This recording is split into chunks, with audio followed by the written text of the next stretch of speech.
Assalamualaikum warahmatullahi wabarakatuh. Saya Nindi Listia Kartika, mahasiswa fisioterapi dari Akademi Fisioterapi Widya Husada Semarang.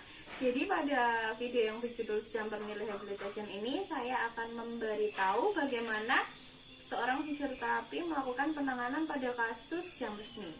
Jadi, saya membuat video ini bertujuan untuk memenuhi tugas saya. Dan yang kedua adalah untuk mengedukasi masyarakat bagaimana cara fisioterapi melakukan penanganan terhadap jumper knee.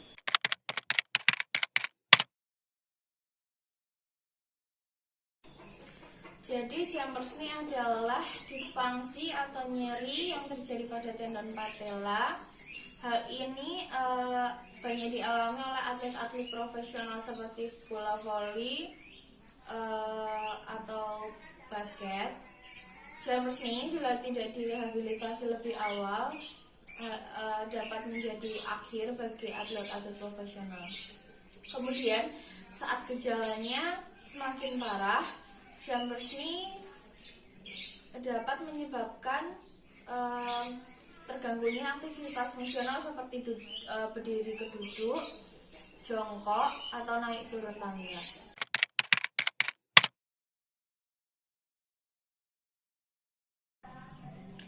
Jadi data yang didapatkan dari kasus jumper knee ini adalah 8,5% dari 78 kasus dengan percobaan 891 atlet. Kemudian prevalensi tertinggi adalah ada pada kasus bola voli dengan presentase 14,4%, dan yang terendah ada di bola sepak dengan presentase 2,5%. Prevalensi kasus putra lebih tinggi daripada kasus putri, yaitu dengan presentase 10,2%. 51 kasus dari 502 atlet, dan pada putri 64%, 25 kasus dari 389 atlet.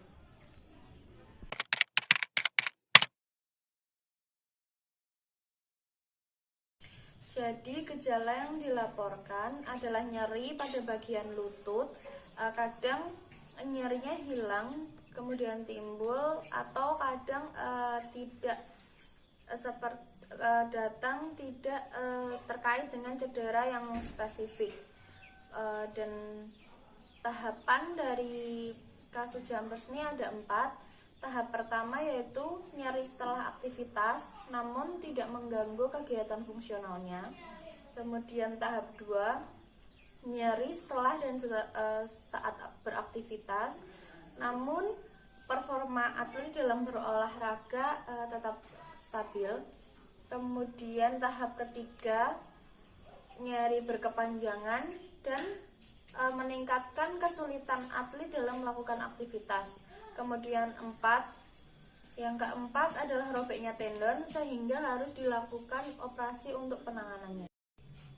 Tanda yang dirasakan oleh penderita jumper knee yaitu berupa nyeri pada tendon patellanya, di sekitar tendon patella, kemudian nyeri gerak saat fleksi dan ekstensi, kemudian nyeri saat berjalan, berlari, atau naik turun tangga, kemudian pembekakan pada di sekitar lutut, kemudian lutut terasa lunak saat diraba, dan lutut terasa lemas, kemudian snapping sensation saat waktu gerakan jongkok, kemudian nyeri terus-menerus saat tidur di malam hari.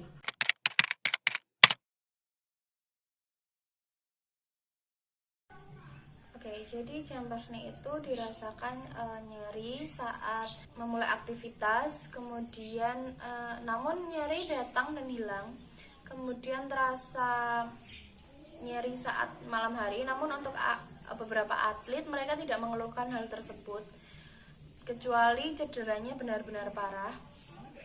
Kemudian nyeri yang dirasakan sangat timbul saat penderita tersebut naik turun tangga. Penderita tidak merasakan nyeri hari ini, namun dapat merasakan nyeri yang lebih parah di hari selanjutnya. Penderita juga mengeluhkan nyeri saat duduk terlalu lama di dalam mobil, dan hal ini sangat mengganggu aktivitas fungsionalnya.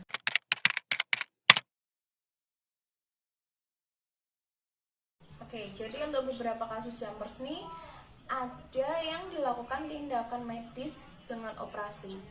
Namun penelitian menyebutkan bahwa di tindakan medis tersebut, di operasi maupun berlatih exercise itu tidak ada perbedaan. Pertimbangan untuk melakukan operasi jika tindakan latihan selama lebih dari 6 bulan tidak ada perubahan. Operasi dilakukan untuk mengganti jaringan yang rusak agar tidak kembali terjadi peradangan.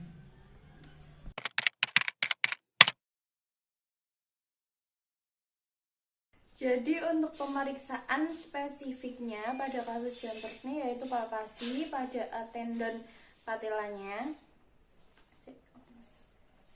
Palpasi pada tendon patella, kemudian palpasi di sekitar patella. Jika penderita mengalami jumpers knee, pada bagian-bagian tersebut dirasakan nyeri jika dipalpasi. Kemudian adanya spasme pada hamstring dan kelemahan atau lemah pada quadricepsnya. Kemudian saat posisi squat seperti ini, pasien akan merasakan nyeri pada di sekitar patelanya.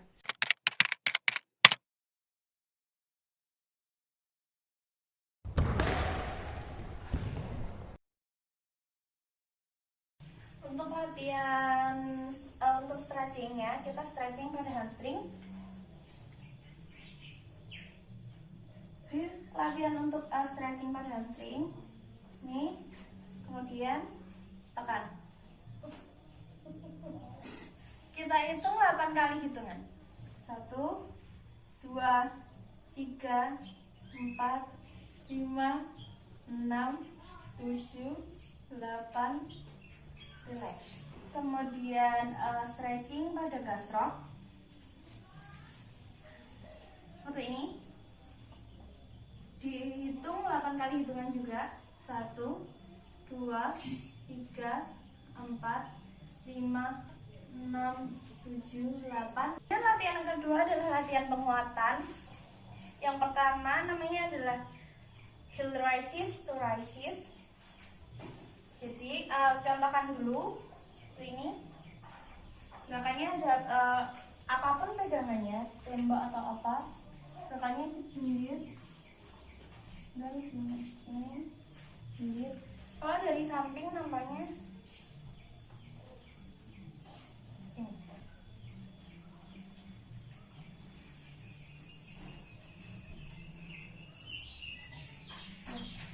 Satu, 2, 3, 4, 5, 6,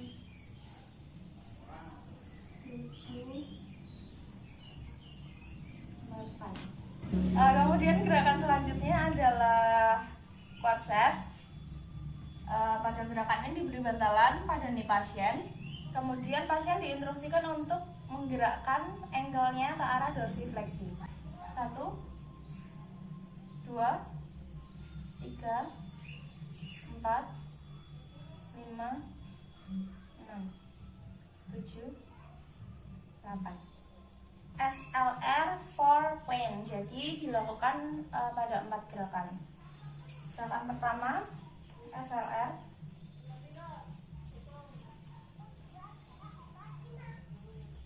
Maksimal pasien 8 kali hitungan. 1, 2, 3, 4, 5, 6, 7, 8. SLR yang selanjutnya pasien diinstruksikan untuk front lying. Kemudian angkat 8 kali hitungan. 1, 2, 3, 4, 5, 6, 7, 8. Relax. Kemudian untuk 2 gerakan SLR yang lainnya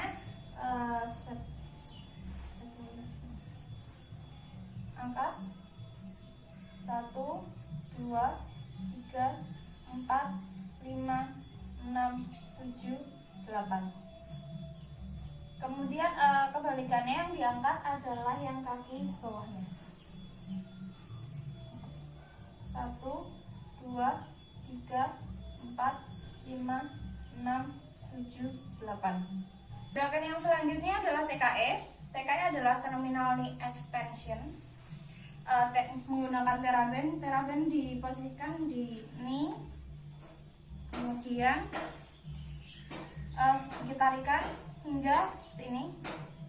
Kemudian instruksikan pasien atau atlet untuk meluruskannya. 1, 2, 3, 4, 5, 6, 7, 8. Kemudian gerakan yang selanjutnya adalah squat. Jika pasien belum mampu untuk squat, bisa dilakukan wall squat 30 derajat.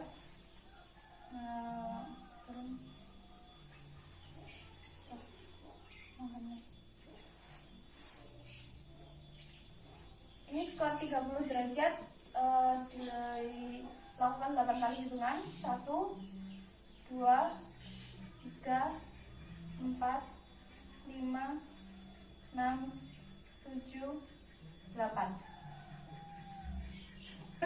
Oke, latihan selanjutnya adalah latihan stabilisasi menggunakan satu kaki. Pasien diinstruksikan untuk berdiri menggunakan satu kaki di kaki yang cedera. Kemudian pasien diminta untuk mempertahankan posisinya 8 kali hitungan. 1, 2, 3, 4, 5, 6, 7, 8. Latihan stabilisasi yang kedua sama menggunakan satu kaki pada kaki yang cedera. Kemudian pasien diminta untuk menggerakkan ini, kembali lagi ke posisi awal. Ini 8 kali hitungan. 1, kembali, 2, kembali, 3, kembali, 4, kembali, 5, kembali, 6, kembali, 7, kembali, 8.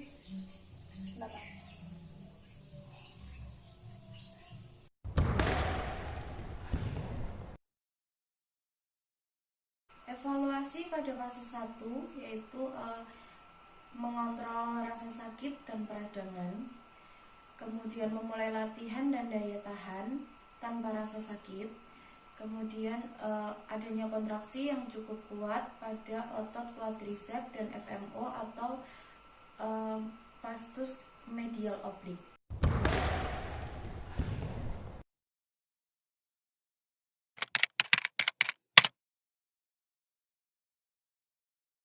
Oke, untuk fase kedua ada gerakan tambahan dari fase pertama tadi, yaitu lang.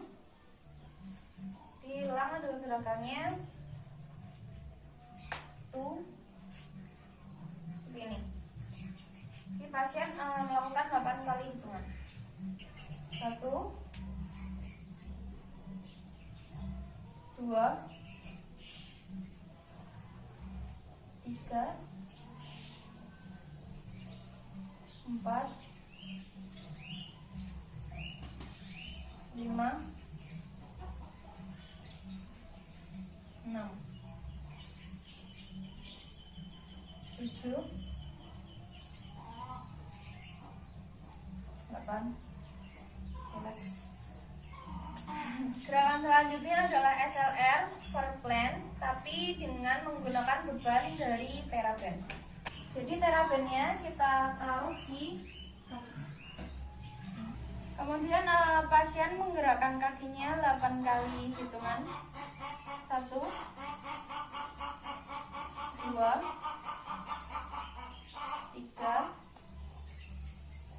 4, 5, 6, 7, 8. Kemudian posisi SLR kedua seperti tadi, tengkurap.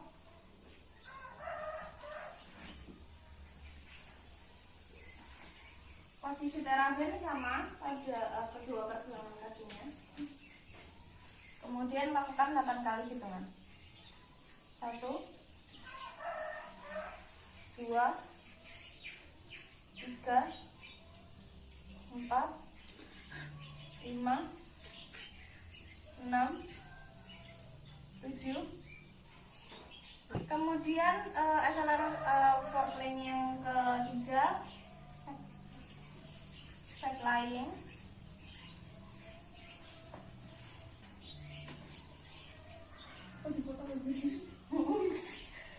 Ini SLR yang ketiga menggunakan terapen. 1, 2,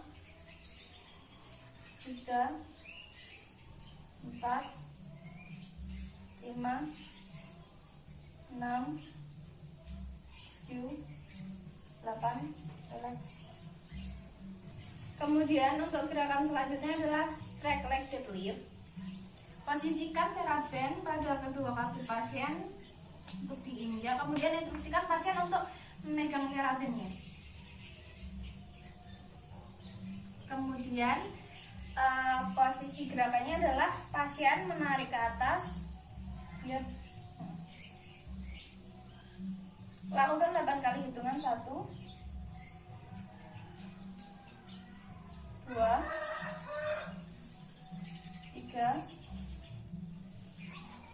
4, 5, 6, 7, 8.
Pada fase 2 yang diharapkan atau evaluasi atau goals-nya adalah minimalisir nyeri pada setiap tahapan latihan, kemudian meningkatkan kekuatan dan daya tahan pasien, kemudian menormalkan kembali keseimbangan, dinamis, koordinasi serta proprioceptif pasien, kemudian mempersiapkan kembali pasien untuk melakukan aktivitas fungsionalnya.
Itu tadi adalah video tentang jam perseni dari saya Nindi Listia Kartika. Terima kasih sudah menonton. See you next time.